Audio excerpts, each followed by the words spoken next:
یو غریب خو مهربان هلک یاسر د کلي په دوړو ډک سړک کې روان. هغه زړې خو پاکې جامې اغوستې او د هغه په مخ د سخت ژوند نښې ښکاري. په شالید کې کوچني خټین کورونه، د کلي بازار او خلک د خپلو ورځنیو کارونو سره بوخت. هوا روښانه ده او اسمان نیلي رنګ لري. یاسر یو زوړ سړی ویني چې د سړک غاړې ته ناست ستړی او تږی ښکاري. زوړ سړی اوږده سپینه ږیره، ګونځې شوې پوټکی او زړې جامې لري. یاسر زنګون وهي او یو کوچنی خټین پیاله اوبه ورته نیسي. د زوړ سړي مخ د مننې احساس څرګندوي او د هغه شاوخوا یو زرین رڼا څرګندوي.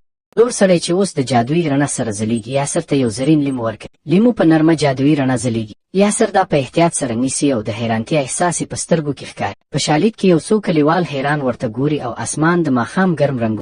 یاسر په خپل کوچني کشکور کې له خپلې مور سره ناست. هغه د لیمو ځلانده رڼا ته ګوري او په زړه کې هیله کوي چې کاشکې ښه خواړه او یو ښکلی کور ولري. ناڅاپه زرین رڼا ټوله کوټه ډکوي او پر میز خوندور خواړه راښکاره کیږي. د هغه مور حیرانه او خوشحاله کیږي. یاسر او د هغه مور د جادویي لیمو نه د کلیوالو د مرستې لپاره کار اخلي. دوی خلکو ته خواړه ورکوي، کوچني کورونه جوړوي او کلي ته خوښي راولي. کلی اوس روښانه او خوشحاله ښکاري. ماشومان لوبې کوي او کورنۍ موسکا کوي. یاسر په ویاړ ولاړ دی ځکه پوهیږي چې ښه کار یې کړی.